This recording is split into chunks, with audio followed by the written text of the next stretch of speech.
The ground beneath entire kingdoms slowly slid sideways, tearing the world apart.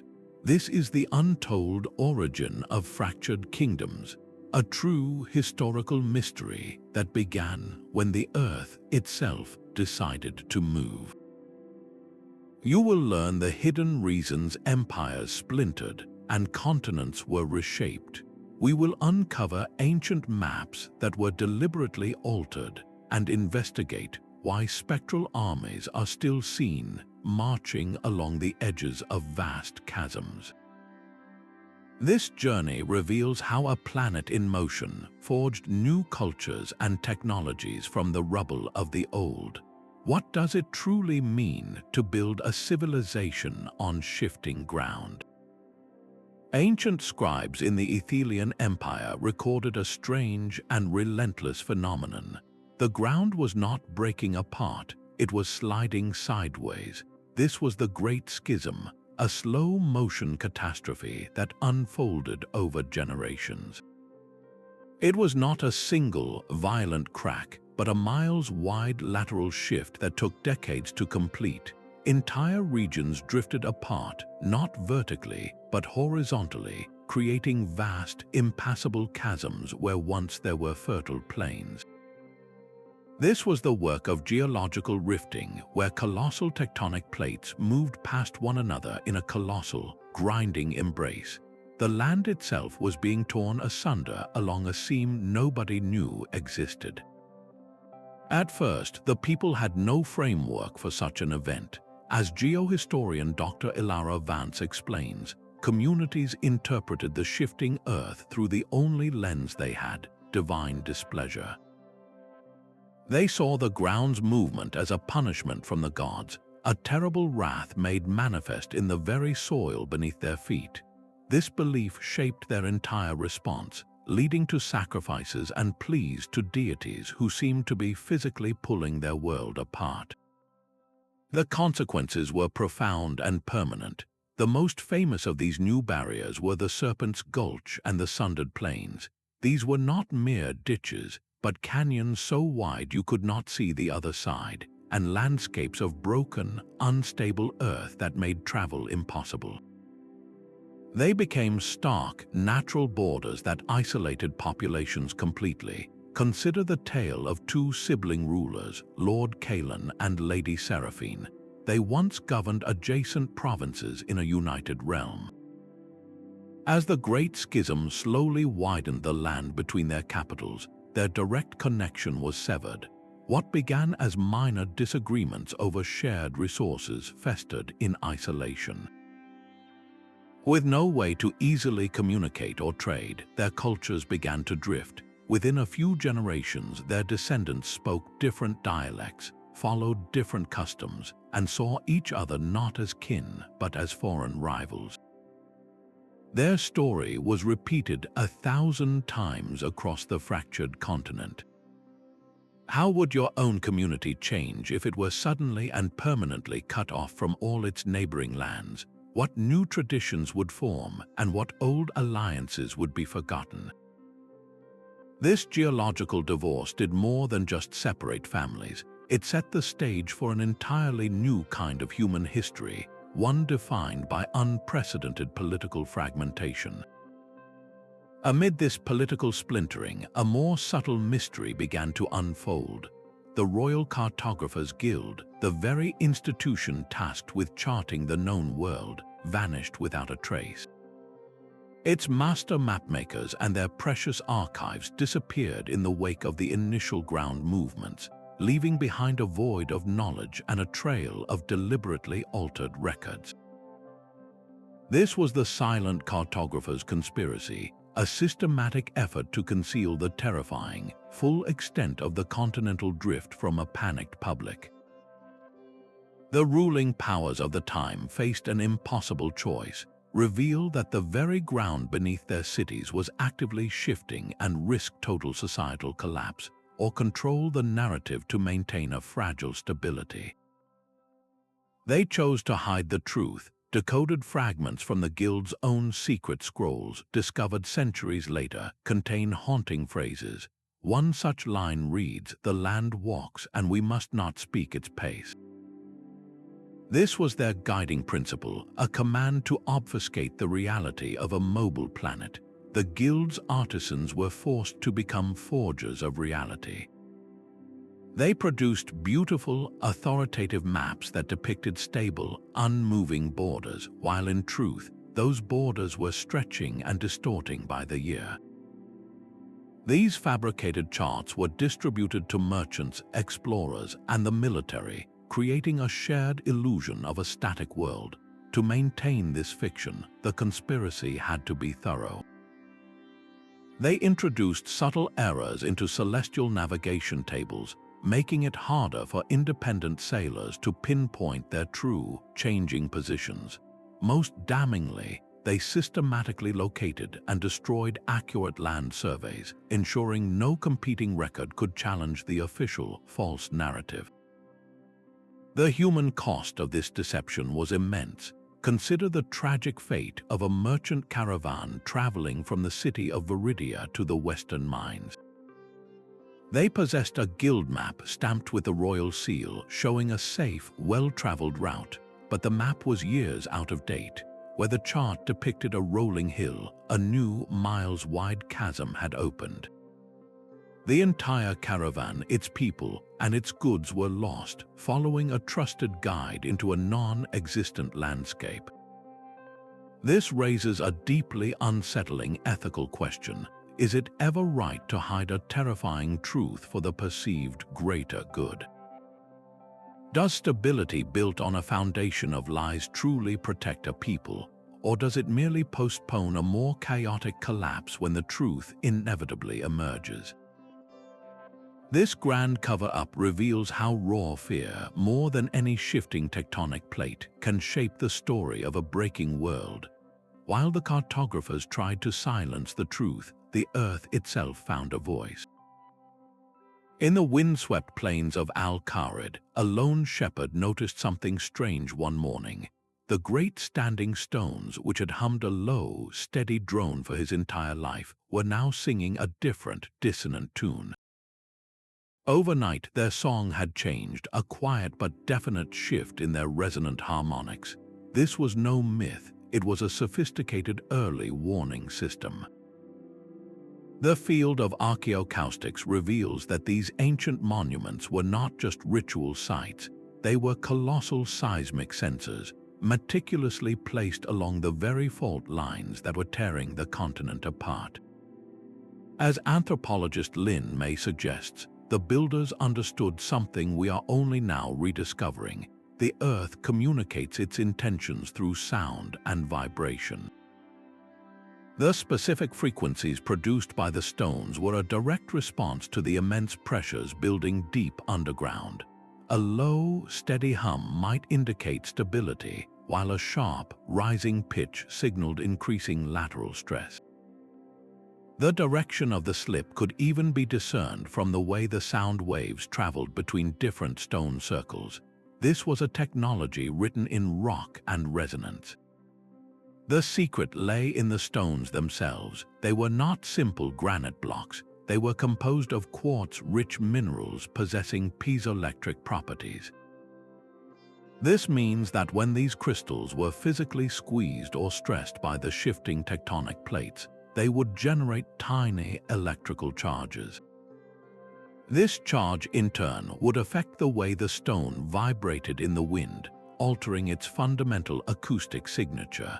The stones were literally translating the Earth's immense, silent pressure into an audible, measurable signal. The city of Veridia provides the most powerful testament to this system's success. Decades after the lost caravan tragedy, a new generation of priests learned to listen. When the stones of the nearby Al-Kharid circle began emitting a sustained, high-frequency wail, they did not dismiss it as a strange wind. They remembered the old stories and heeded the warning. The entire city was evacuated to higher ground. Just weeks later, a massive lateral rift did open, swallowing the very districts where people had lived. The stones had spoken, and this time they were heard. This makes you wonder, did ancient peoples possess a form of technological wisdom we have simply forgotten? We often assume our science is the pinnacle of understanding, but what if their knowledge was simply different, rooted in a deep, sensory connection to a living planet? These whispering sentinels held the secret to predicting the Earth's restless dance, a language of stone and sound waiting to be heard once more. That dissonant song from the stones was more than a warning, it was a prelude to a spiritual crisis. As the ground slid sideways, it did not just tear at the land, it fractured the very soul of the continent, shattering a once unified religious faith. Nowhere was this divine schism more visible than at the high temple of Mount Solis, the spiritual heart of the old world. For generations, it was a place of unparalleled unity.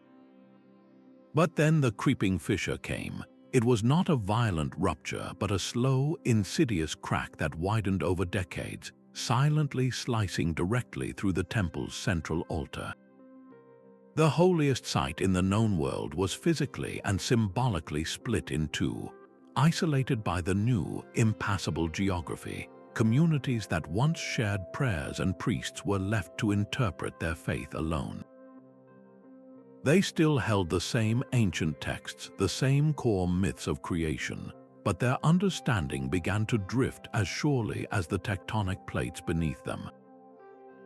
The Gnostic scrolls of the Sundered, written in this era of isolation, capture this profound shift with heartbreaking clarity. One line reads, "The God's path crooked, and so did our faith." When the world itself no longer followed a straight line, how could their understanding of the divine remain rigid and unchanging?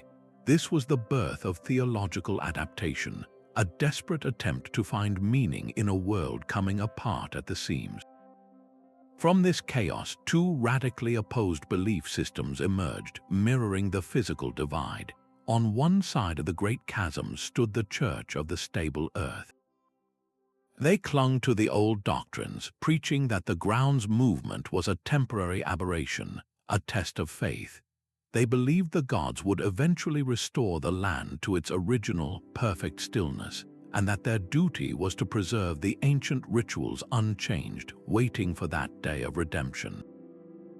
Their churches were built low and heavy, structures of deep foundations meant to defy the very idea of motion.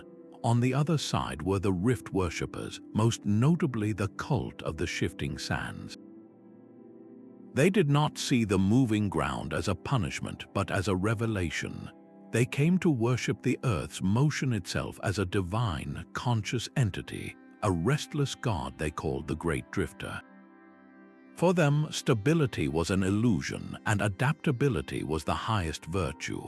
Their priests were geologists and wanderers, reading the patterns in the cracks and teaching that to embrace change was to embrace the divine will. They built mobile shrines and held ceremonies on the unstable edges of the newest fissures. Once a year, a poignant echo of the old unity attempts to bridge this deep theological rift. Priests from the Church of the Stable Earth and the cult of the shifting sands meet at the ruined Mount Solis temple. They perform the reconciliation ritual, standing on opposite sides of the great fissure that divides the altar. They chant the old prayers in unison, their voices mingling across the void, but the interpretations in their hearts could not be more different. One side prays for an end to the movement, the other offers praise for its eternal continuation. It is a ceremony that highlights the chasm more than it heals it. This makes you wonder how much of your own spiritual or philosophical worldview is shaped by the very ground you walk on. Does a people living on stable, ancient rock develop a different concept of the universe than a people living on the slopes of an active volcano? The fragmentation of faith became the deepest wound of the Great Schism, proving that when the earth moves, even the heavens are rearranged. A single stone tablet, etched with forgotten script, was found protruding from the side of a great dune that had not been there the season before. This was the first clue, discovered by a nomad chasing a stray goat, that led to the legend of the lost library of moving sands.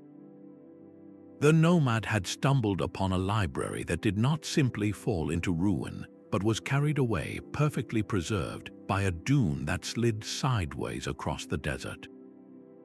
This phenomenon of archival displacement created what experts now call wandering archives, entire repositories of knowledge that were physically moved and lost by the very ground shifts they sought to document.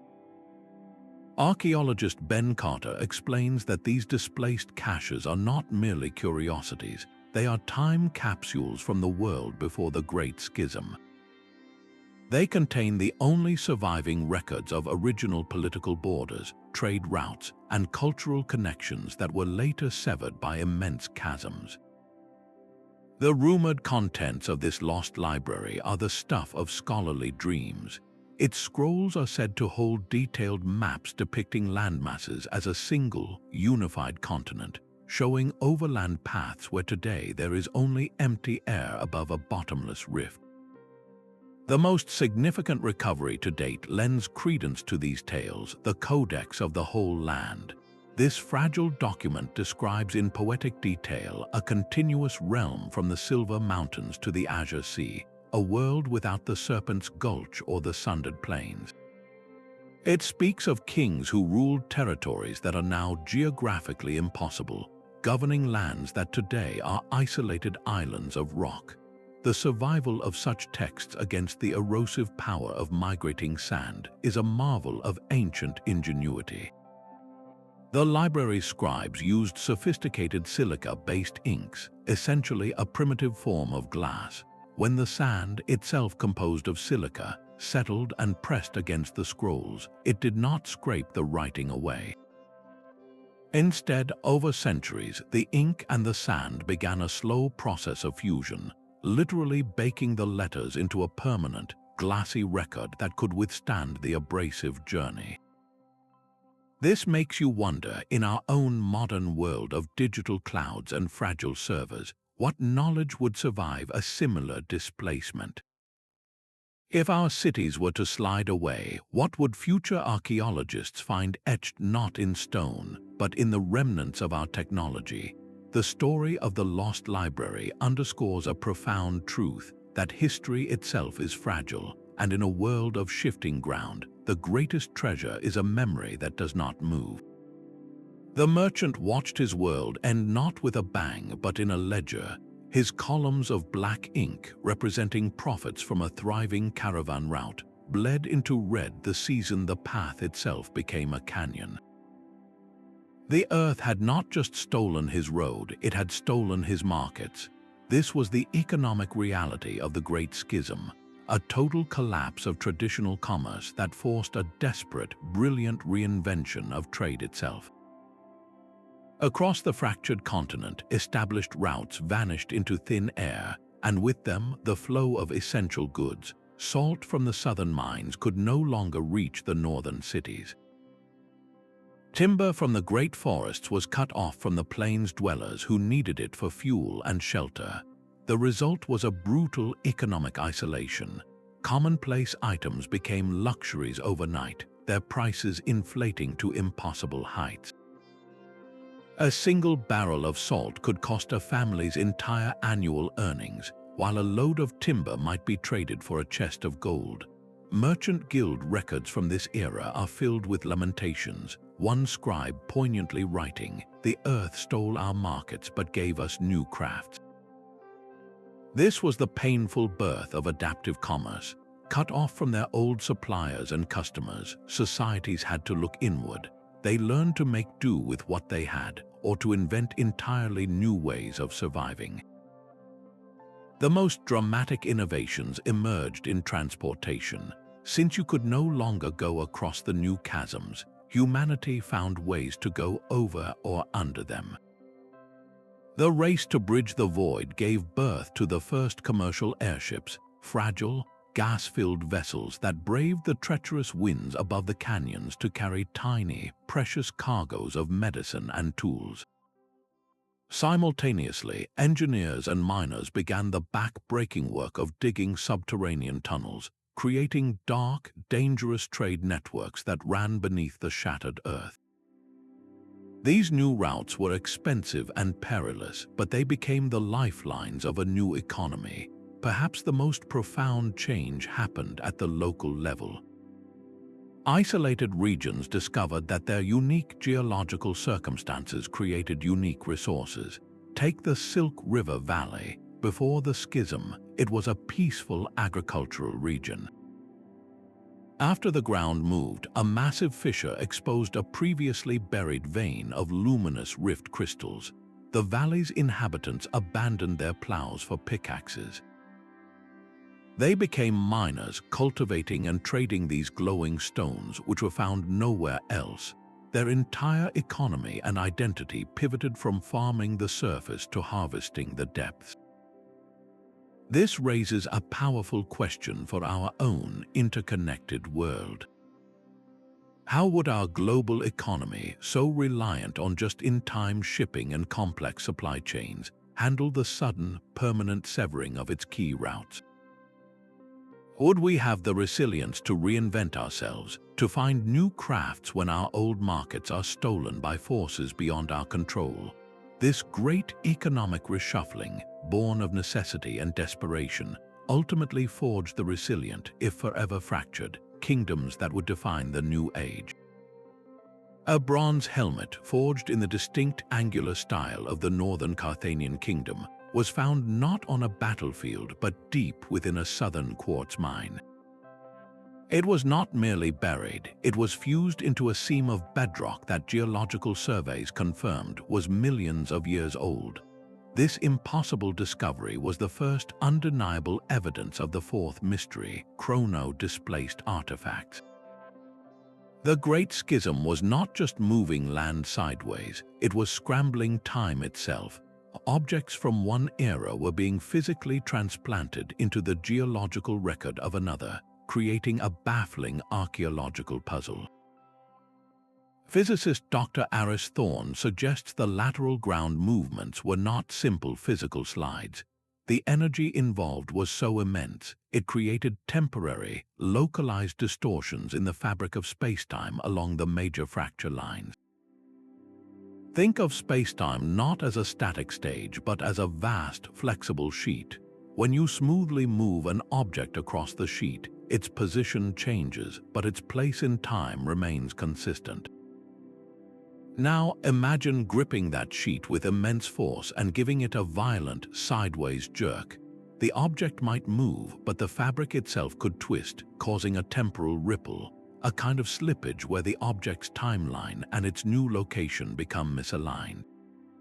This theory of spacetime slippage provides the only plausible framework for the anomalies that followed. Carbon dating became a nightmare of contradictions. Organic material from a known historical event, like a battle from the year 1200, would be tested, only to return a radiocarbon signature indicating it was either 3,000 years old or a mere 500. The very strata of the Earth, the layered history book of our planet, was thrown into chaos. Stratigraphy, the science of reading history in rock layers, was rendered nearly useless in the rift zones, where layers from different millennia were violently shoved together in a nonsensical chronological collage. The most unsettling example came from the sealed tomb of a Sun King, entombed 3 centuries before the Great Schism began. The chamber was intact, its entrance blocked by a solid wall of inscribed stone. Yet when archaeologists carefully opened it, they found among the king's golden artifacts a single, dull coin.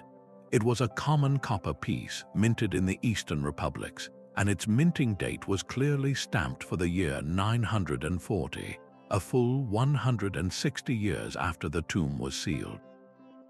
This coin had no business being there.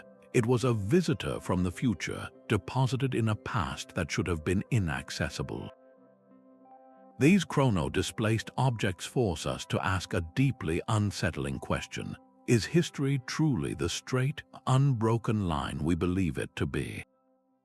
Or is it a more fluid, more chaotic river, where events and objects can sometimes slip their banks and wash up in unexpected times? The ground did not just fracture kingdoms, it fractured our most fundamental assumption that the past is a fixed and settled place.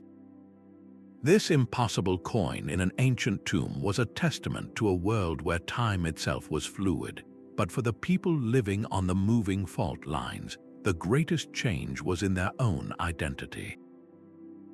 They became the children of the border, and their entire world was built on a foundation of constant, slow motion.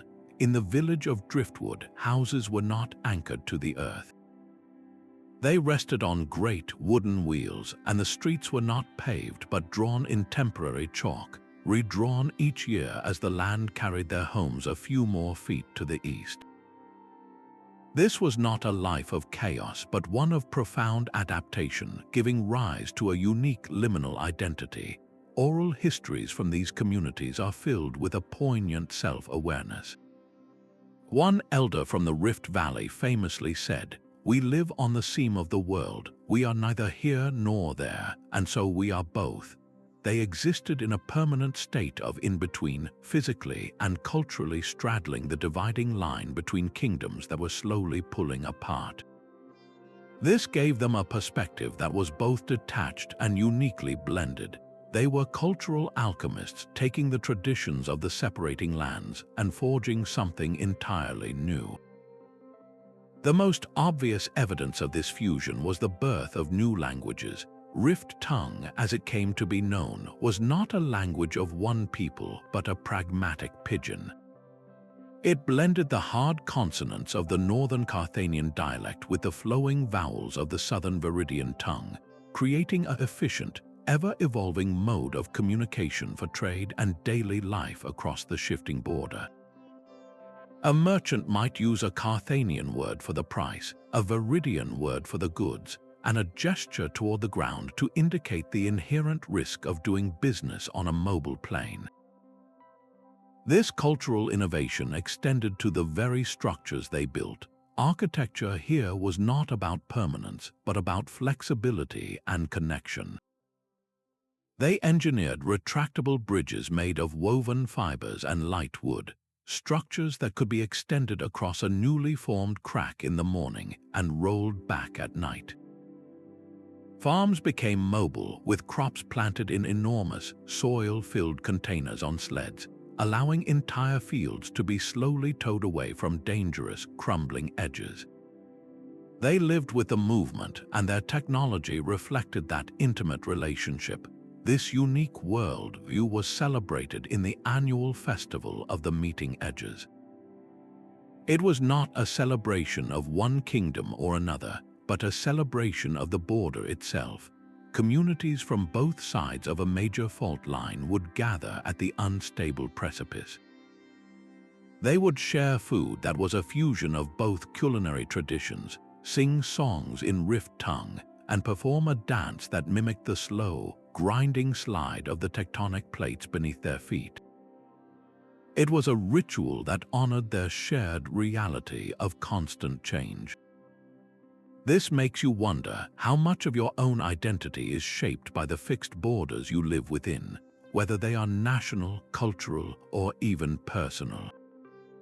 If the very ground you stood on began to slowly carry you into a new territory, how would your sense of self change? These border cultures did not just survive the Great Schism, they thrived by embracing its central truth that to live on the seam is to become the seam, a living, breathing bridge in a world forever pulling itself apart. The traveler swore he heard the ghost of a drum. Camped near the edge of the Serpent's Gulch at first light, he watched a translucent banner drift above the abyss, followed by the shimmering forms of soldiers marching in perfect, silent formation. His was not an isolated account. All along the Great Rifts, legends persist of the ghost armies, spectral legions eternally patrolling the borders that did not exist in their time. These are not random phantoms, but the echoes of pre-fracture armies, imprinted upon the landscape by the sheer trauma of the Great Schism. This phenomenon, known as historical resonance, suggests that moments of intense collective emotion can leave a permanent mark on a place, a recording played back under the right conditions.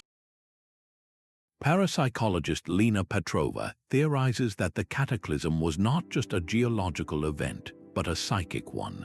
The fear, confusion, and profound loss experienced by thousands of soldiers and citizens as the ground tore their world apart created a surge of emotional energy so powerful it effectively scarred the very atmosphere of the chasm edges.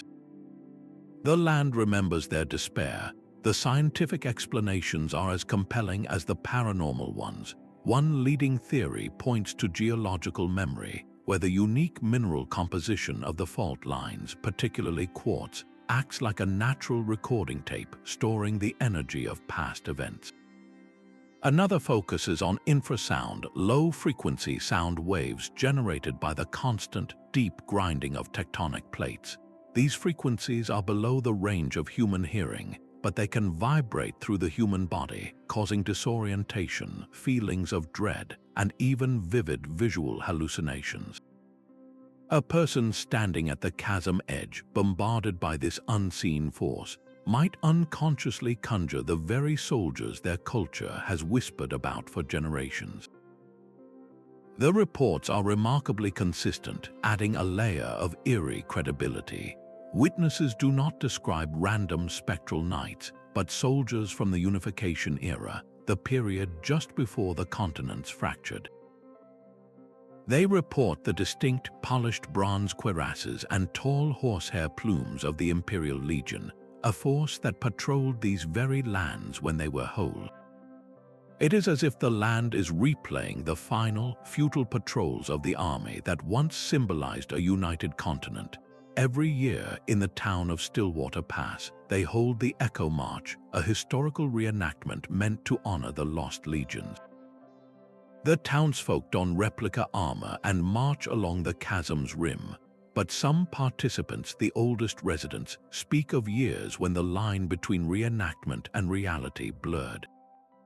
They tell of seeing extra, silent marchers in their periphery, figures in armor that seemed too authentic, who would vanish when looked at directly.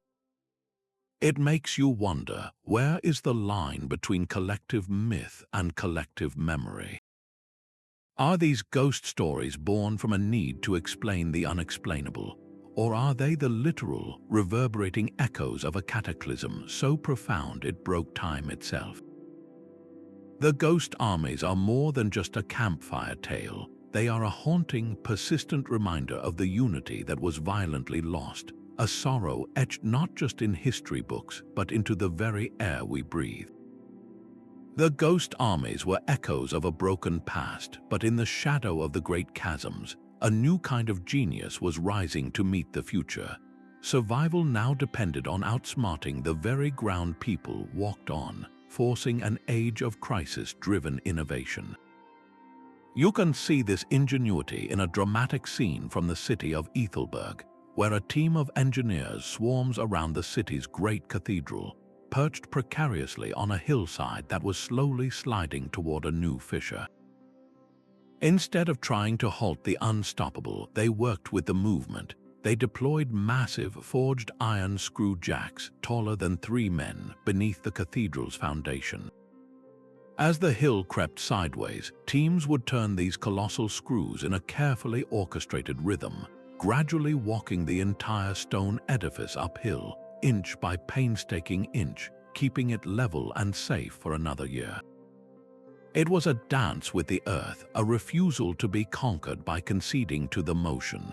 The journals of inventors from this era are filled with a peculiar pride. One master engineer wrote, "The ground's treachery taught us to build smarter, not just stronger." This was the core philosophy of the age. It was no longer enough to erect a mighty wall. That wall had to be able to flex, to sway, to adapt. This new thinking gave birth to revolutionary tools like the Gyro-Stabilized Plow. For farmers trying to till soil that was constantly, subtly shifting, a traditional plow was useless, creating crooked, chaotic furrows. The new plow incorporated a spinning gyroscope within its frame, As the ground moved underneath it, the gyro's inherent resistance to changes in orientation kept the blade cutting a straight, true line, allowing agriculture to persist on land that was literally in motion.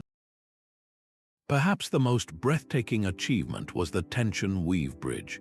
Earlier bridges built of stone and mortar would crack and collapse as a rift widened. The new bridges were made of thousands of interwoven steel cables, creating a vast, flexible web. They were anchored not to static piers, but to massive, calibrated counterweights on either side of the chasm.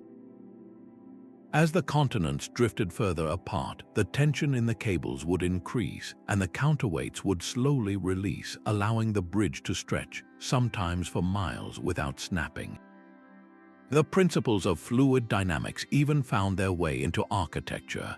Buildings were designed with curved, streamlined profiles to better withstand the strange, lateral winds that howled up from the fissures, and foundations were laid on beds of smooth, rounded stones that allowed structures to shift as a single unit rather than shatter. The ultimate expression of this adaptive spirit was the city of Pendulum. Built directly over a major fault line, its founders knew stability was impossible. So they built the entire city on a series of giant, interconnected swings. Each district was a separate platform, suspended from a colossal central frame by immense chains. When a tremor or a slow shift occurred, the entire city would sway in a unified, gentle rocking motion, absorbing the lateral energy that would have flattened a conventional metropolis. The people of Pendulum did not fight the movement, they rode it, their lives a constant, rhythmic dance. This makes you wonder what seemingly insurmountable problems in our own world today could spark a similar leap in ingenuity. Are we overlooking brilliant solutions because we are still trying to build stronger, rather than learning at last to build smarter?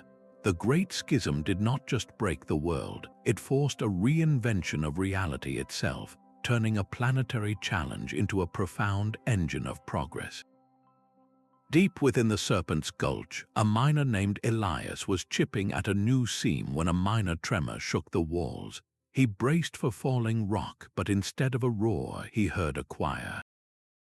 A pure, resonant chord seemed to emanate from the crystal vein he was exposing, a haunting melody that hung in the air for a full minute before fading into silence. Elias had stumbled upon the sixth mystery, the singing crystals of the deep. These rare formations, found only at the most profound depths of the continental rifts, are the planet's most direct and beautiful response to its own fracturing. They do not just sit there, they sing when the Earth moves. The phenomenon is known as Piezomagnetic Resonance. It is a mouthful, but the concept is breathtakingly simple. When certain types of crystals are physically squeezed or stressed by tectonic forces, they do two things simultaneously. First, the piezoelectric effect, which we encountered with the standing stones, causes them to generate a tiny electric charge. But these specific deep crystals also possess strong magnetic properties. The combination is what creates the magic. The stress-induced electric charge interacts with the crystal's own magnetic field, causing the entire structure to vibrate at a precise, audible frequency. It is a natural orchestra playing from a score written by shifting continents. Geologist Samir Gupta explains that these crystals are, in effect, the planet's most sophisticated natural strain gauges. They are not random rocks, they are highly specialized instruments formed under the unique, immense pressures found only where tectonic plates are grinding past one another. Their composition is a geological recipe of rare earth elements like neodymium and samarium, metals that are forged in the crucible of extreme tectonic stress. The specific blend of minerals dictates the tone, the volume, and even the complexity of the sound they produce. A simple quartz crystal might hum, but a complex piezomagnetic crystal can produce a layered chord, a true melody from the deep. Long before scientists understood the physics, the people living on the surface learned to listen. They called these crystals Earth's voice, and they wove them into their cultural and survival practices. Miners and engineers would lower specially designed listening horns into the deepest shafts, their ears tuned to the crystal's song. A low, steady drone meant relative stability, a sign that work could proceed. But a sharp, ascending scale was a dire warning, indicating that stress was building to a breaking point, that a major lateral shift was imminent. This early warning system, etched in harmonic code, saved countless lives. The most poignant use of this natural music was the creation of the Crystal Concerto. A composer, Anya Vogler, descended into the mines with sensitive recording equipment. She mapped the frequencies emitted by different crystals along a 50-mile stretch of the Great Rift, assigning each unique tone a place in a musical staff. The resulting piece is not a composition in the traditional sense, but a transcription of the Earth's own voice. It is a slow, haunting, and powerful symphony that tells the story of the continent's fracture, a story told by the ground itself. It makes you wonder, is this communication? We are so accustomed to thinking of nature as a silent force, a backdrop to our lives. But what if the planet is constantly speaking, singing, and signaling in a language we are only beginning to hear? These singing crystals are more than a geological curiosity. They are a reminder that the world beneath our feet has a voice, and for those who learn to listen, it revealed the audible heartbeat of a fractured world. A king stood before his people, not on solid ground, but on a platform built over a freshly opened fissure. He raised his arms and declared that the earth itself was carving a new path for his kingdom, that the shifting ground was a divine sign of his mandate to expand. This was not faith, it was political theater. The Great Schism became the ultimate tool for rulers desperate to consolidate power, turning a planetary crisis into an engine of control. They practiced a cold, calculated geopolitics of opportunism, where every new crack in the world was a potential crack in their enemy's resolve. Royal decrees from this era are chilling in their audacity. One famously states, "As the land moves, so moves my mandate, carving new domains." The message was clear. The chaos of nature was not a threat to their authority, but a confirmation of it. They framed the uncontrollable as the will of the gods, a will that only they could interpret. To give this fabrication the illusion of legitimacy, they established the office of terrestrial divination. This was not a scientific body, but a propaganda ministry disguised as a holy order. Its so-called diviners would study the patterns of new fissures and the sounds from the singing crystals, not to warn the people, but to produce politically convenient prophecies. If the king wanted to invade a western neighbor, the diviners would announce that the westward drift of a local canyon was a divine instruction to expand in that very direction. They turned the Earth's language into a script for conquest. A key tactic was scapegoating. When a particularly devastating shift destroyed farmlands or swallowed a village, the king's propagandists did not blame geology. They pointed across the chasm, accusing neighboring kingdoms of using dark sorcery to pull the land out from under them. These fabricated grievances became the casus belli for resource wars fought over the dwindling stable territories left between the rifts. The most brazen example of this exploitation was the annexation of the driftlands. This was a vast, fertile plateau that had slowly broken away from the mainland, becoming a nomadic landmass drifting along a major fault line. The lord of a coastal nation whose own shores were crumbling laid claim to it. He argued that since the land was moving, it was terra nullius, belonging to no one, and therefore his by right of discovery and divine providence. He sent settlers not on ships but on great barges to colonize the moving earth, establishing a new, floating province entirely detached from the old geographical order. His legal justification was as shifting as the ground he claimed. This historical manipulation forces a difficult reflection. How do modern leaders exploit crises, natural or otherwise, to consolidate their own power? Do we see the same patterns of scapegoating, the same fabrication of narratives to justify control, when our own world feels like it is coming apart? The tragedy of the Great Schism was not just the fractured Earth, but how easily human fear was weaponized, turning a planetary event into a perpetual instrument of authority. A pilot flying a mail route over the Mistvale Rift banked his plane hard to avoid what his eyes refused to believe. Below him, where there should have been only empty air, entire islands hung suspended in the sky. Waterfalls cascaded from their edges, pouring silently into the immense chasm below. This was not a mirage, it was the seventh mystery, the floating islands of Mistvale, and their existence challenged every law of physics humanity thought it understood. These were not landmasses held aloft by gas or buoyancy. They were subject to a phenomenon known as anti-gravitational geology, where the very rock beneath our feet could, under the right conditions, negate gravity itself. The immense energies released by the continental rifts, the same forces that tore the ground sideways, had a startling side effect on specific mineral formations. Aerophysicist Dr. Ilya Volkov proposes that the key lies in magnetic vortices. He suggests that the constant grinding of the tectonic plates generates a powerful, rotating magnetic field within the rift valleys. When this swirling field interacts with the unique mineral composition of certain bedrock, it creates a stable, localized cancellation of gravitational pull. Think of it like two powerful magnets repelling each other, but on a colossal planetary scale. The islands themselves hold the secret to their own levitation.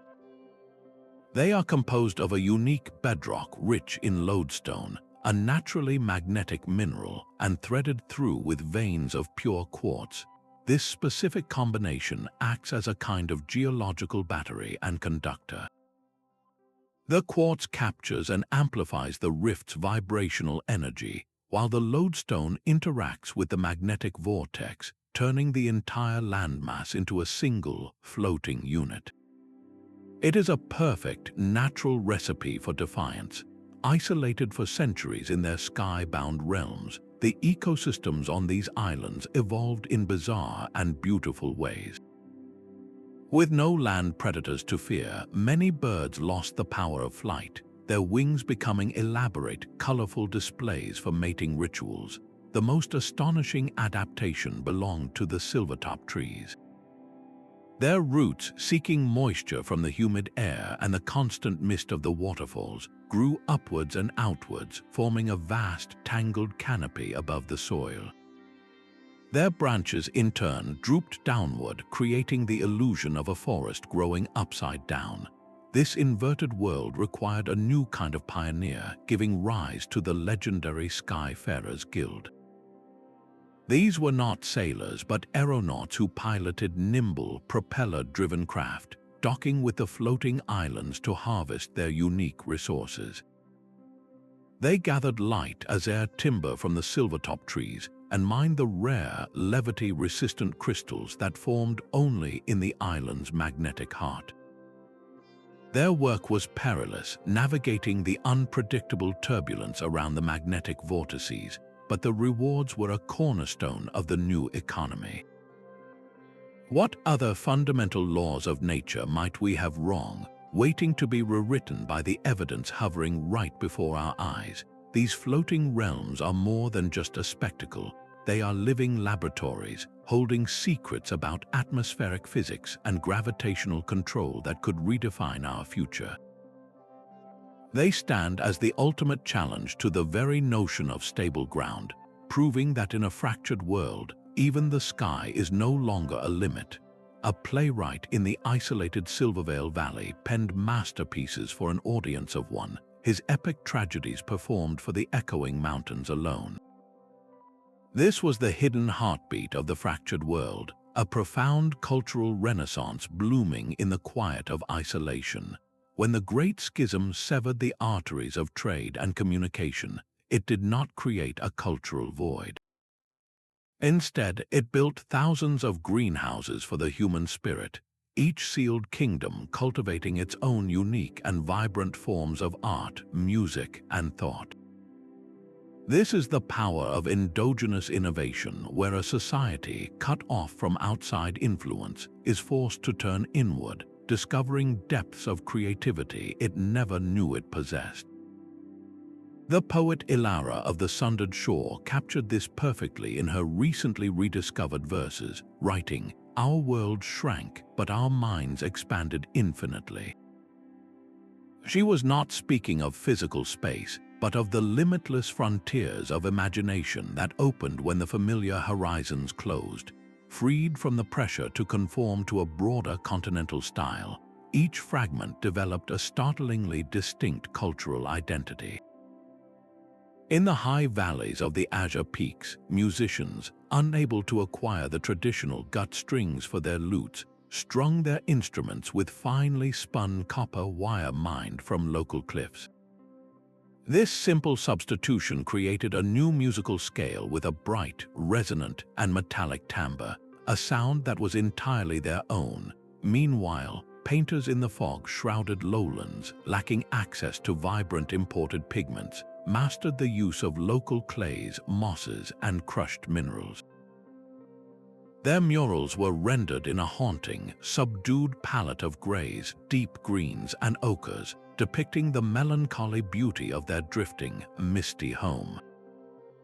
Philosophy diverged just as radically. One kingdom, surrounded by unstable ground, developed a school of thought called transientism, which taught that all of existence was in a state of flux and that clinging to permanence was the root of suffering.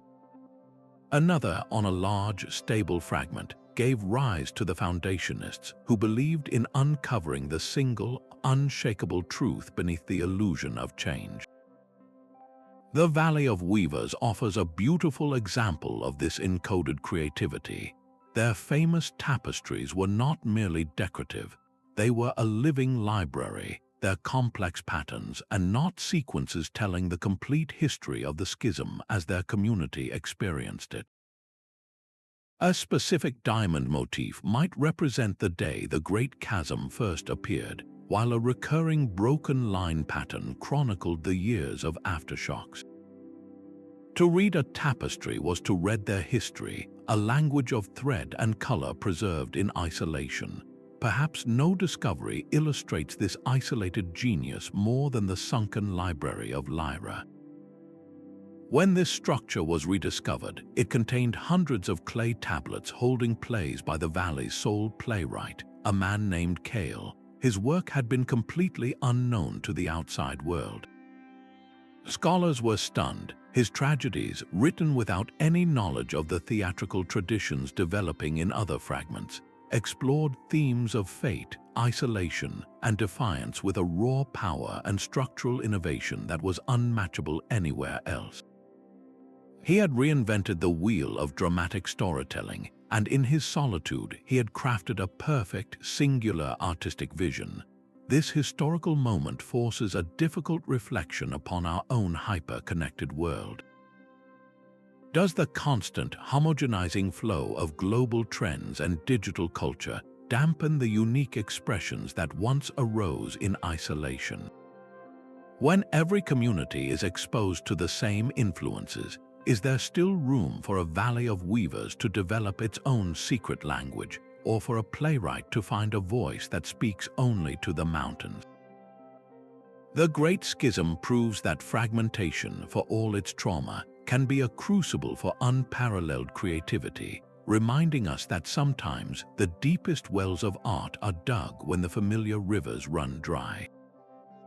The messenger rode out from the city of Veridia on a crisp autumn morning, tasked with delivering a plea for aid to a neighboring lord. He never arrived.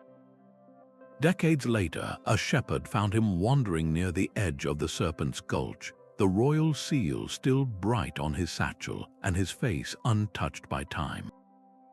He insisted the year was the same one in which he had left, bewildered by the gray-haired elders who now ruled the city he had sworn was led by a young queen. His story was not unique. All along the great fractures, accounts emerged of the time-lost messengers, couriers who vanished during the initial shifts and returned years, sometimes generations later, completely unchanged. They were the human evidence of a terrifying new reality, temporal dilation along the fracture lines, where time itself flowed at different speeds. Theorist Professor Anna Morales explains this phenomenon by linking it to the immense gravitational distortions caused by the mass displacement. When entire sections of the continent slid sideways, the planet's gravitational field was not simply disrupted, it was violently warped in localized areas. According to principles of general relativity, gravity does not just pull on objects, it pulls on time itself, slowing its passage. The chaotic rearrangement of the Earth's mass along the rifts created pockets where this effect was wildly exaggerated. These were not mere cracks in the ground, they were fissures in the fabric of space-time. Within these unstable rift pockets, time could be dramatically stretched, passing with agonizing slowness for someone caught inside, or brutally compressed, accelerating a lifetime into a single, fleeting moment. The physiological effects on those who stumbled into these pockets were as varied as the distortions themselves. Some messengers, like the man from Veridia, exhibited profound agelessness, their bodies frozen in the moment they entered the temporal anomaly. They returned to a world that had moved on without them, their loved ones long dead, their missions meaningless. Others suffered the opposite fate. There are harrowing tales of rescue parties finding the desiccated remains of travelers who appeared to have aged centuries in a matter of days, their clothes turned to dust on their shriveled frames. The most baffling cases involved both effects simultaneously, like the caravan guide discovered with the wizened body of an old man but the clear, confused eyes of a young boy. Perhaps the most famous and tragic case was the boy from the chasm. He was a child when a minor tremor separated him from his family during a crossing, swallowing him into a newly opened fissure. He was found 3 years later, not having aged a day, but he was profoundly changed. He spoke of having lived a full life in a city of shimmering light, describing technologies and events that would not come to pass for another 50 years. He knew of marriages before they happened and inventions before they were drawn. He was not a prophet, he was a refugee from a potential future, a boy who had been stretched across time itself. His knowledge was dismissed as madness, and he lived out his days as a lonely, haunted figure, forever out of step with the present. These messengers force us to confront a deeply unsettling idea. Is there even such a thing as a universal timeline? We build our lives, our histories, and our cultures on the assumption that time is a river flowing at the same speed for everyone, everywhere. But what if that river has rapids and stagnant pools, waterfalls, and hidden eddies? The Great Schism did not just rearrange the map, it shattered the clock, proving that the fractures altered far more than the space between kingdoms.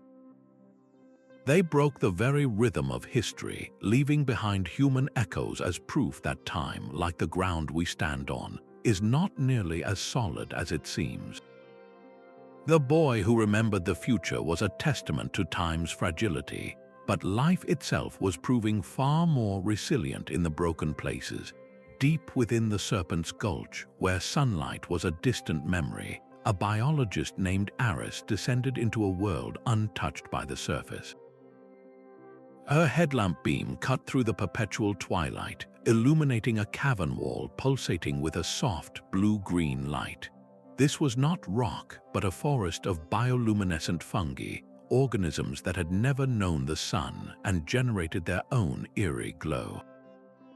From the shadows, a creature scuttled, a blind, six-legged mammal with long, sensitive whiskers that navigated the absolute dark by reading the subtle shifts in air pressure. In these vertical worlds, evolution had been put on fast forward. This explosive diversification of life is known as adaptive radiation. When a new, unoccupied environment suddenly appears, species rush in to fill every possible niche, evolving rapidly into new forms. The Great Rifts were not just wounds on the planet, they were cradles of creation. Naturalist diaries from early explorers are filled with awe. One entry reads, "It is evolution on fast forward in these vertical worlds, a sheer cliff face hosting more unique species than an entire forest on the stable surface." The key to this explosion of life was the formation of microclimates. A single rift could host a dozen different worlds within its walls. Near the top, mist from waterfalls created a cool, humid environment perfect for mosses and ferns. Further down, the air grew still and warm, heated by geothermal vents from the deep earth, creating pockets that mimicked a tropical jungle. At the very bottom, in utter darkness and immense pressure, strange, chemosynthetic bacteria thrived, drawing energy not from the sun, but from minerals seeping from the rock. In these isolated pockets, life formed intricate partnerships. High up on the damp walls, you would find the glow wasp and its symbiotic partner, the shimmer moss. The wasp's larvae feed exclusively on the moss, and in return, the adult wasp's bioluminescent abdomens provide the faint, steady light the moss needs to perform a rudimentary form of photosynthesis in the perpetual gloom. They are locked in a dance of mutual survival, two species that could not exist without the other. The most breathtaking example of a self-contained world is the crystal caverns. Here, massive piezomagnetic crystals not only sing, but they also slowly leach minerals into the groundwater.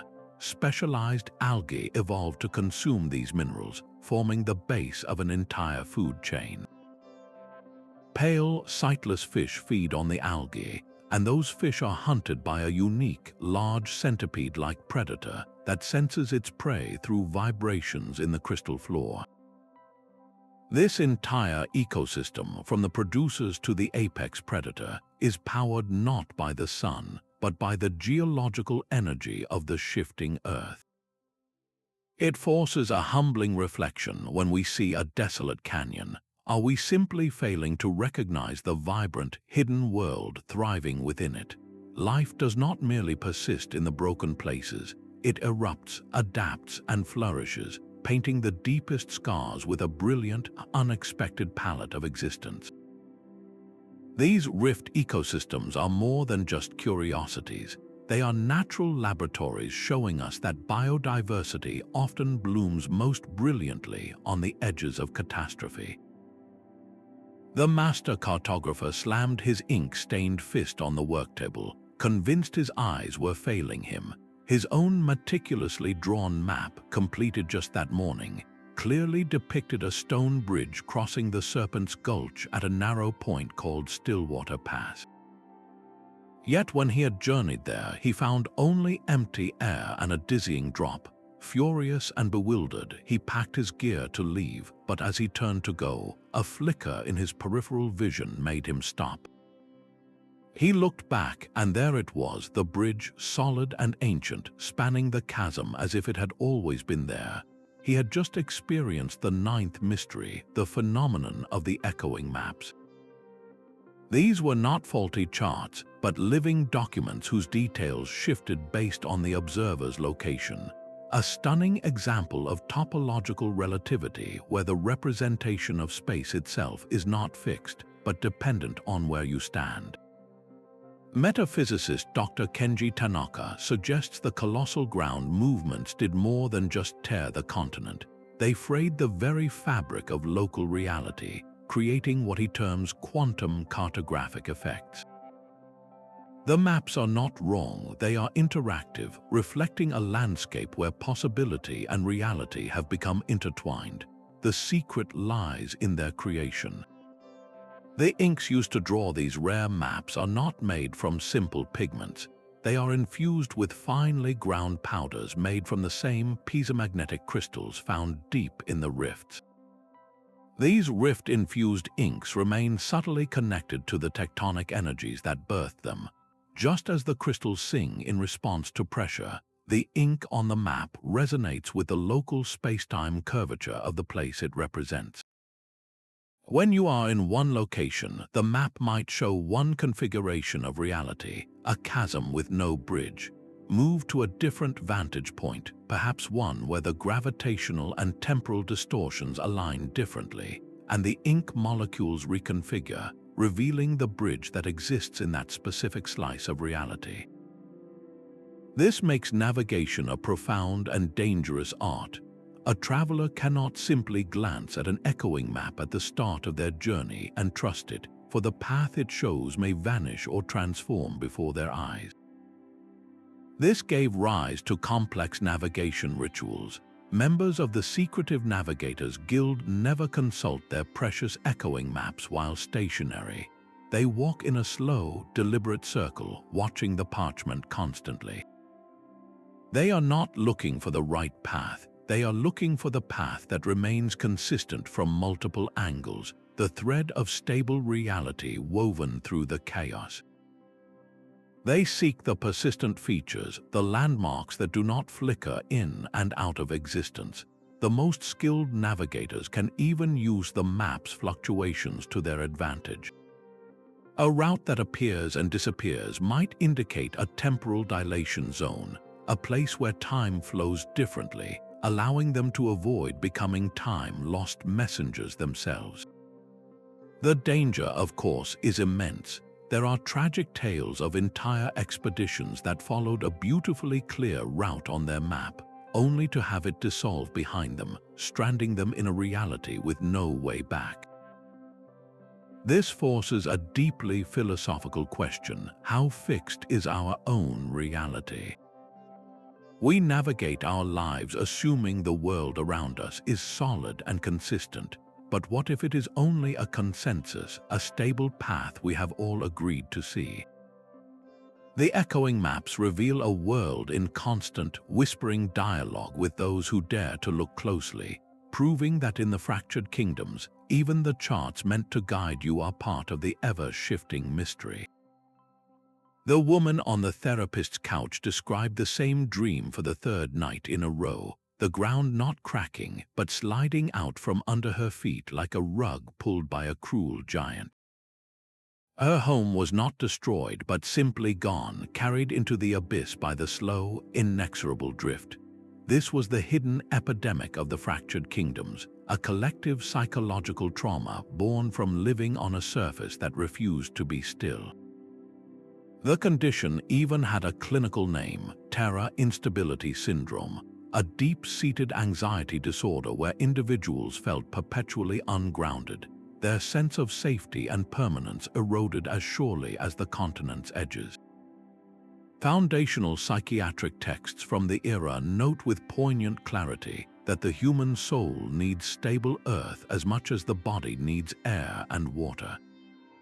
When that fundamental contract is broken, the mind itself begins to fracture. In response, communities developed remarkable coping mechanisms, turning shared fear into shared ritual. Towns that were physically mobile instituted traveling festivals, celebrations that moved with the people, reinforcing social bonds even as their geographical coordinates changed. The most common practice was the anchor ritual. Families would gather a small bag of soil from their original, now distant homeland. This earth was not for planting but for grounding. During moments of intense anxiety or on the anniversary of a major shift, they would pour the soil onto the floor, remove their shoes and stand upon it, a symbolic reclaiming of a stable past in a shifting present. It was a desperate, beautiful attempt to feel rooted, if only for a moment.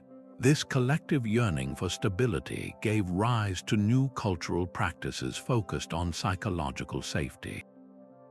Grounding meditation became a vital skill taught to children, techniques to visualize an immovable core within oneself when the world outside was in motion. Architecture, too, adapted to soothe the mind. Even in towns built on wheels, builders began incorporating central heartstones, massive, unmovable rocks placed in the main square that the mobile structures circled around. People would touch these stones daily, a physical touchpoint to something that did not move, a psychological anchor in a world adrift. The most powerful testament to this deep human need was the town of stillness. It was not a city of great wealth or power, but it was built upon one of the few geologically stable plots of land left on the continent. Word of its unmoving ground spread, and it slowly transformed into a pilgrimage site. People would journey for months, risking the treacherous rifts not for a holy relic, but simply to stand on soil that did not tremble or slide. They would weep with relief, lying flat on the ground for hours, feeling a profound connection to a planet they had forgotten could be still. The town's entire economy shifted to hosting these spiritual refugees, offering them the simple, priceless commodity of stability. This historical struggle forces a deeply personal reflection. In our own lives, we may not fear the ground sliding away, but we all face periods of profound turbulence and change. How do you anchor yourself when your world feels like it is shifting? What are the rituals, the communities, or the heartstones that you touch to remind yourself of a stable center? The fractured kingdoms teach us that the most devastating breaks are not always in the land, but in the human spirit, and that our greatest survival tool is the relentless, creative will to find solid ground, even when it exists only in our minds and our connections to each other.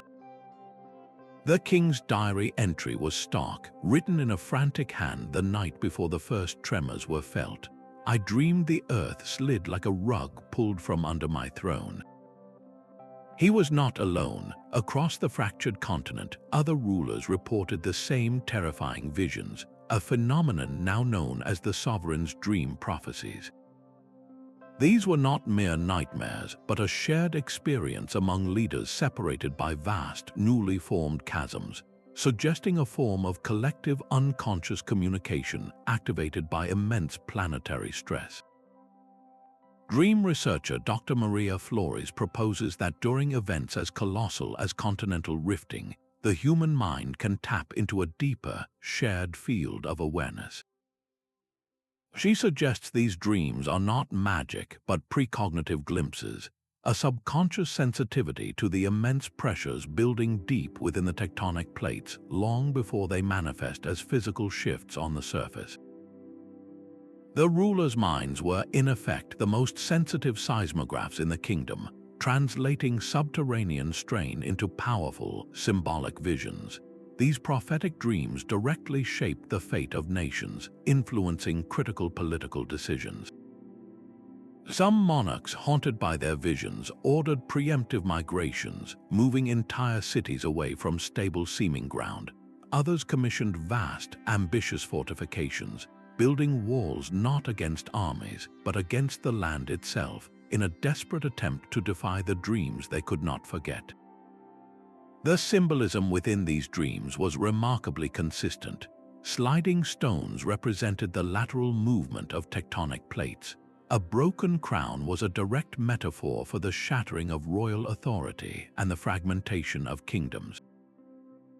Most chilling were the talking fault lines, where the earth itself would speak in a low rumble, delivering warnings or prophecies of the coming fractures.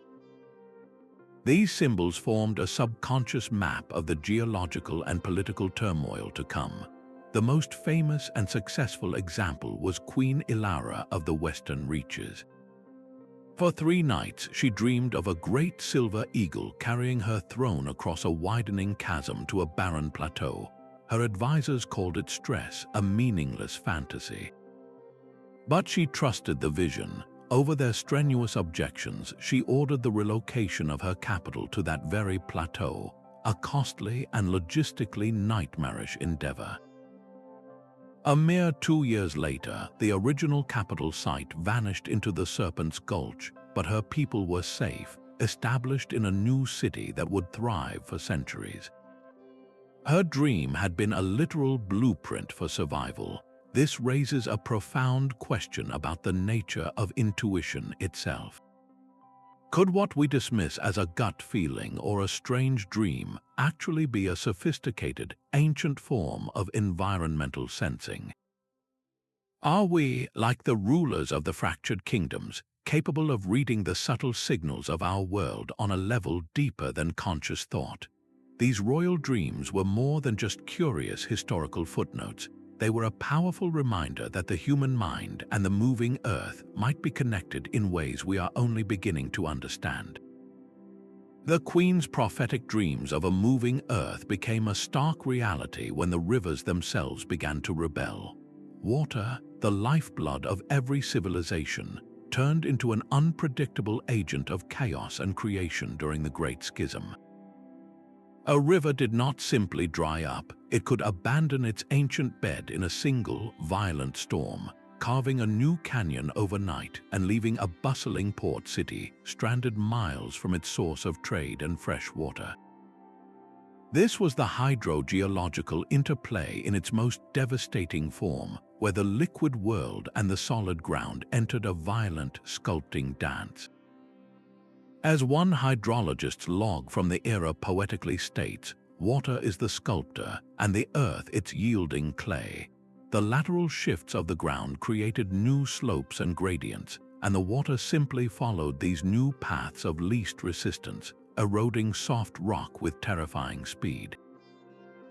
But water was not just a consequence of the fractures, it was also a cause. Vast reservoirs of groundwater, trapped under immense pressure deep within the fault zones, acted as a natural lubricant. This pressurized water reduced friction between the grinding tectonic plates, allowing them to slide past one another with less resistance, effectively greasing the gears of continental drift. The most dramatic geographical changes occurred in the low-lying rift valleys. As the ground pulled apart, these vast depressions sank further, and ocean water rushed in to fill the void. What were once fertile inland plains became the new seas, their salty waves swallowing ancient forests and forgotten towns whole. The opposite was also true, as the shifting earth could dam mighty rivers, causing enormous ancient lakes to vanish from the map, their beds becoming barren, sun-baked deserts within a generation. The impact on agriculture was immediate and brutal. A region that relied on a river for irrigation could watch its entire economy turn to dust as the watercourse suddenly changed direction. The once verdant plains of Soria became the Dust Bowl of Soria within a decade, forcing mass migrations. Conversely, other areas found themselves newly blessed.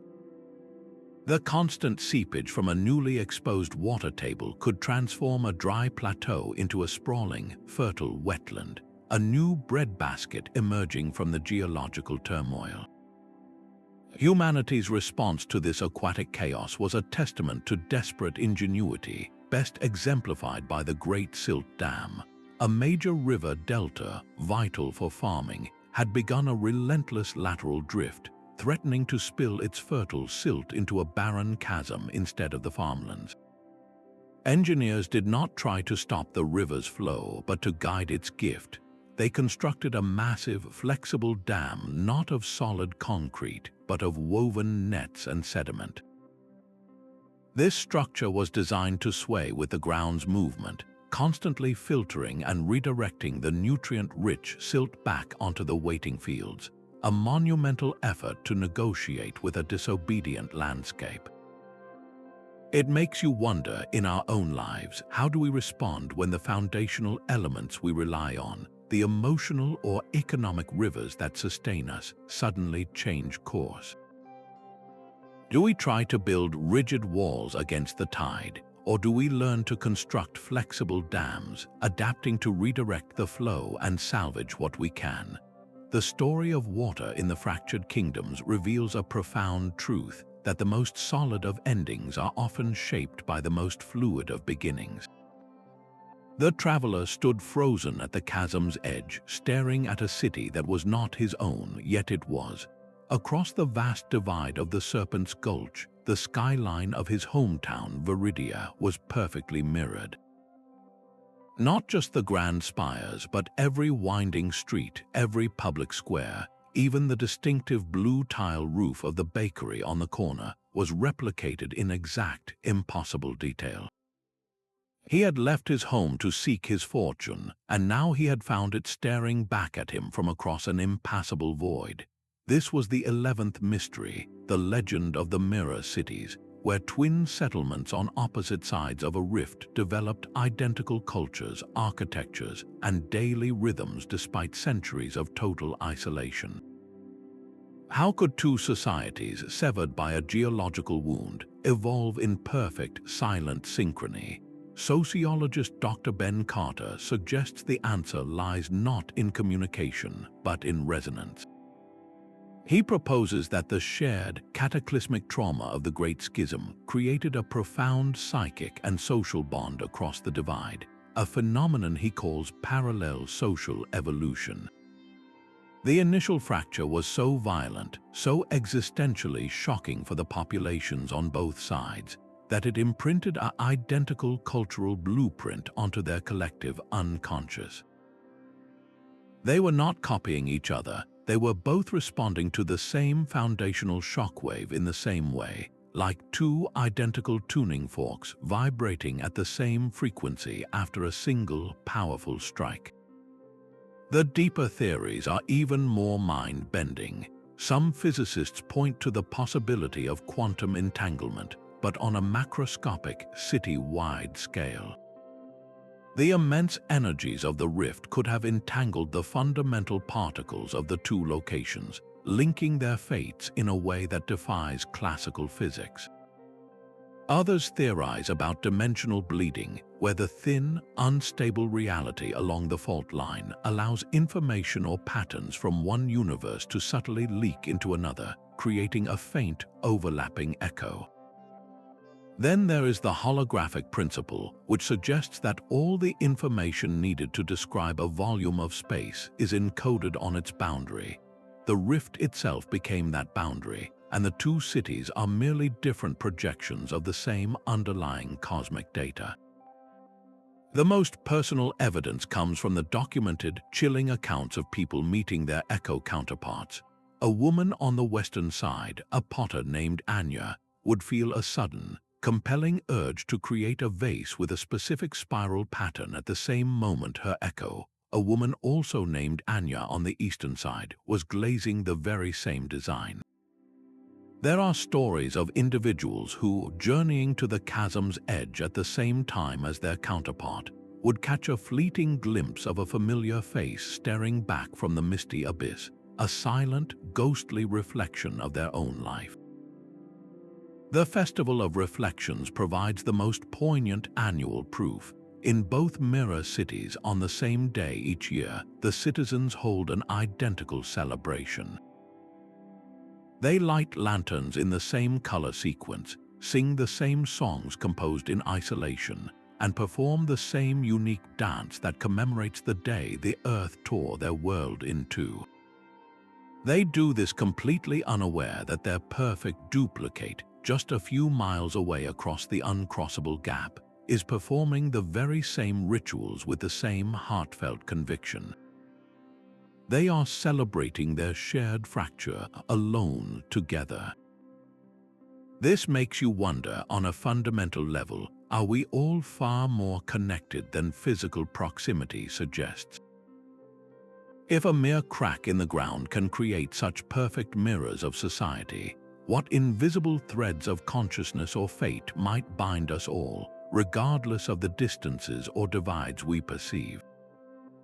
The mirror cities stand as the ultimate paradox of the fractured kingdoms, proving that the deepest unity can sometimes be forged not in togetherness, but in the exact parallel experience of being torn apart.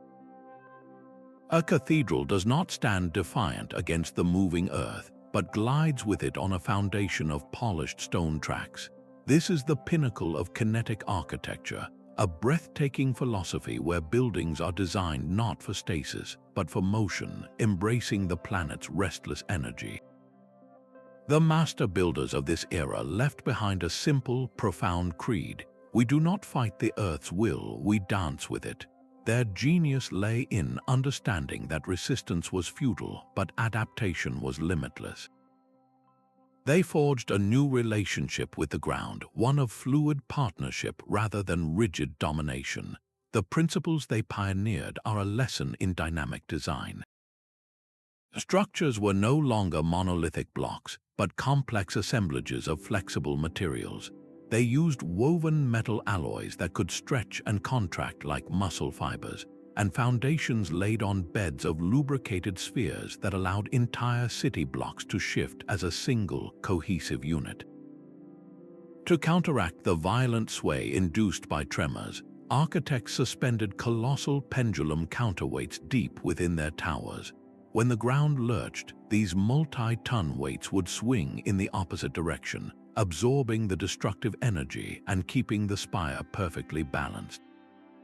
And everywhere, on a scale never before imagined, they incorporated expansion joints. These were not mere gaps in concrete, but articulated bridges and collapsible corridors that could expand and contract like a bellows, allowing a single building to stretch over a widening fissure without tearing itself apart. The sliding palace of Veridia is the most famous example.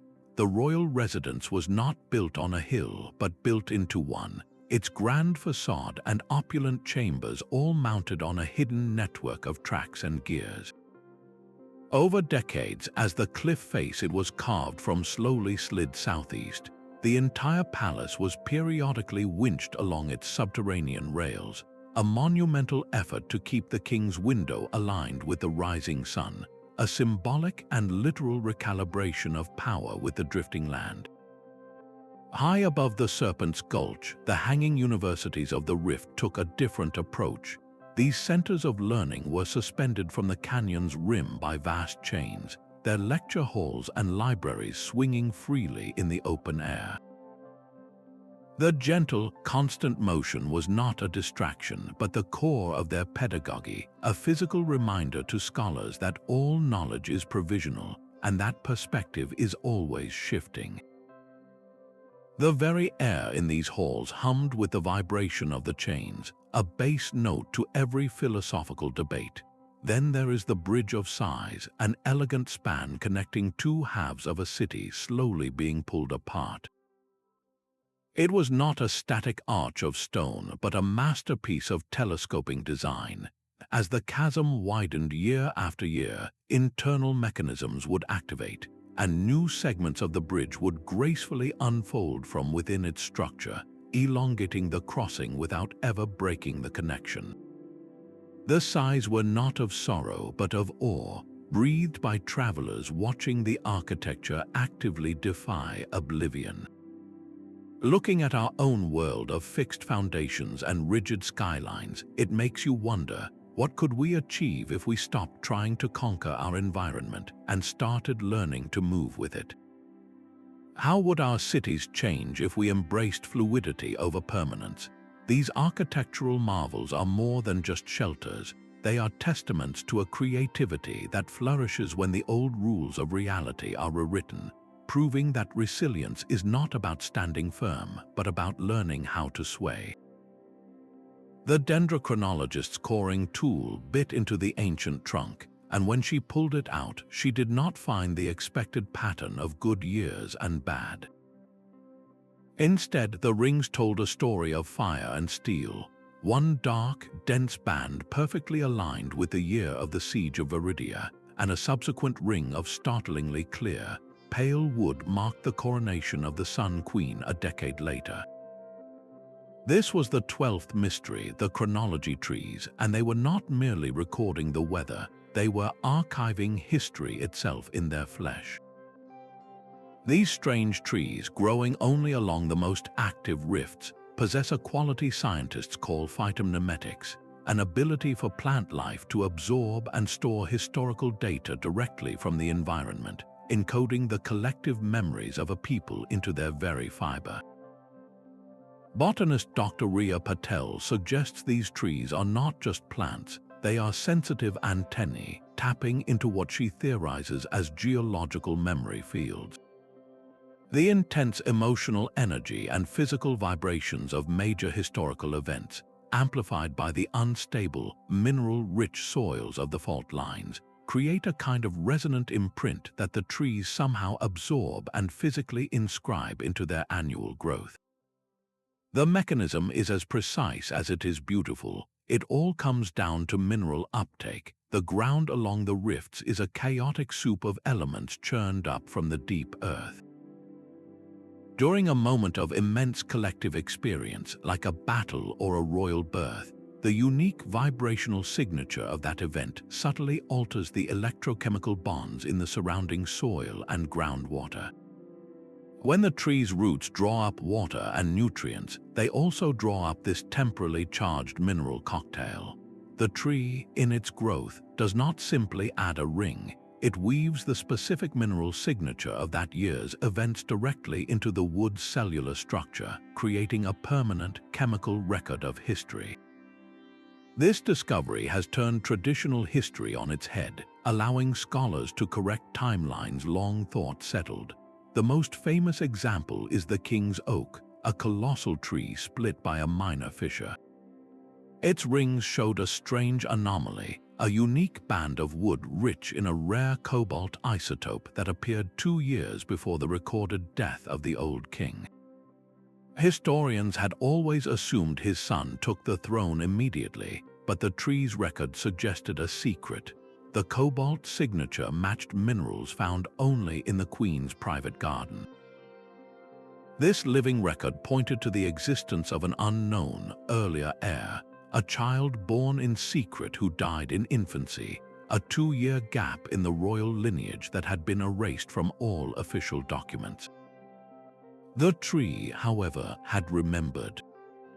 It forces a humbling question: how many of our own stories are being quietly absorbed by the natural world around us? We build libraries and servers to preserve our history, but what if the very forests are keeping their own, more honest account, a living, breathing chronicle of our triumphs and sorrows written not in ink but in wood and leaf? These chronology trees are the silent scribes of the fractured era. Their rings a testament that nature itself is the most patient and accurate of historians. A modern diplomat points to a jagged line on a map, a border that makes no sense until you understand it follows the path of a century-old rift. The legacy of the Great Schism is not a closed chapter in a history book. It is the very framework of our modern world, shaping politics, culture, and science with an invisible hand. This is the power of historical inertia, where the momentum of past fractures continues to steer the present, long after the ground itself has settled. Contemporary leaders still invoke the Great Slide in their policy speeches, using it as a metaphor for economic upheaval or as a warning against national isolation, proving that the trauma of a moving planet is etched into our collective psyche. Ongoing geological monitoring is a multi-billion-dollar global industry, with sensitive instruments now lining every major fault zone. These are the direct descendants of the whispering stones and singing crystals, a high-tech network listening for the slightest lateral shift. This constant vigilance fuels a surprising economic sector, rift tourism. Thrill seekers pay to stand on glass-bottomed platforms over the Serpent's Gulch, while historians lead tours through towns like Pendulum, where entire cities still sway on their colossal foundations. The past is not just studied here, it is experienced. Genetic studies reveal a stunning biological legacy. Populations on opposite sides of the Great Chasms show clear genetic divergences, a living record of the day their ancestors were cut off from one another.